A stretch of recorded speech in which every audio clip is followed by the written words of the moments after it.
Hi, this is Attorney Nicole Christie from the Christie Law Firm, where we work hard to make families stronger.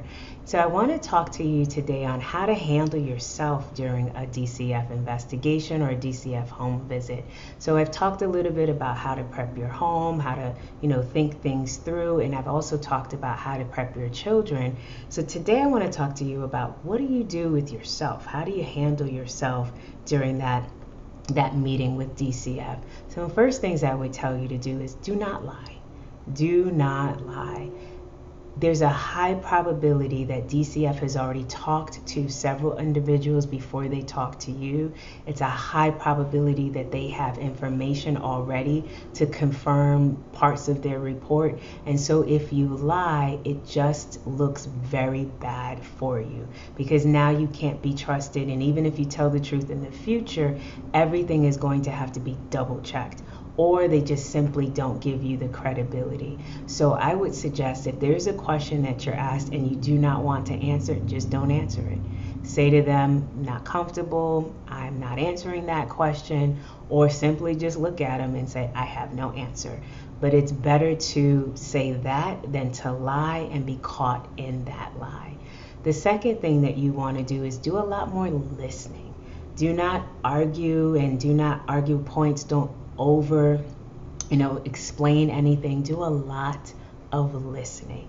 Make sure that you hear what the worker has to say. Make sure you hear the question and only answer the question that's given to you. So that's my next point. Don't embellish the answer. If they ask you, what color is the sky? Blue. Don't give them, on Tuesday it was really clear, but on the Thursday it was really rainy, so it was a gray sky. Don't give them any more answers. Just answer the question given to you. This way you can keep control of the information. You know what you've actually expressed to them. So if anything is inaccurate, at least you don't have to worry about, well, did I really tell them that? I'm not sure what I told them. Keep your answers very clear and concise. You also want to make sure that you're not arguing with them. I know that they might be saying things that are incorrect, or how they approach you might be even sometimes disrespectful. But if you maintain your composure, you'll also be able to maintain and keep control of that conversation. You'll be able to make sure you don't say things that could come back to haunt you. So keep all of those things in mind. Just make sure you maintain that composure and don't engage the worker. If the worker is disrespectful, if the worker is treating you or your family members with less than kindness, and at some point is just offensive, you have every right to call the commissioner's office and report that behavior. You have every right to report it to their supervisor. You don't have to tolerate that, but what you don't want to do is engage in a battle with them, especially in front of a DCF worker.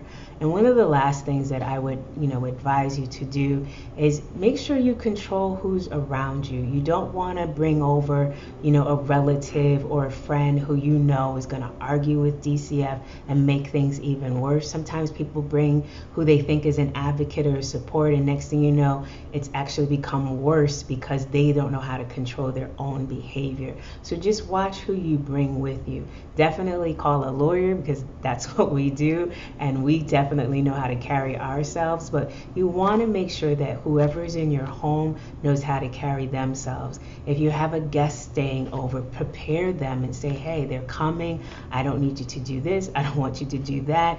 You have to control your environment, because by controlling your environment, you also gain a little bit more control of how this investigation is going to go. So keeping all of those things in mind, if you're well prepared for that, we have a ton of videos on just dealing with DCF. We have some videos that are just about the investigation process, what to expect. So I decided to get on and do some videos on just how to get ready for them. And so if you do need assistance, please don't hesitate to contact us. We are here to help the best way we can. Take care. Bye-bye.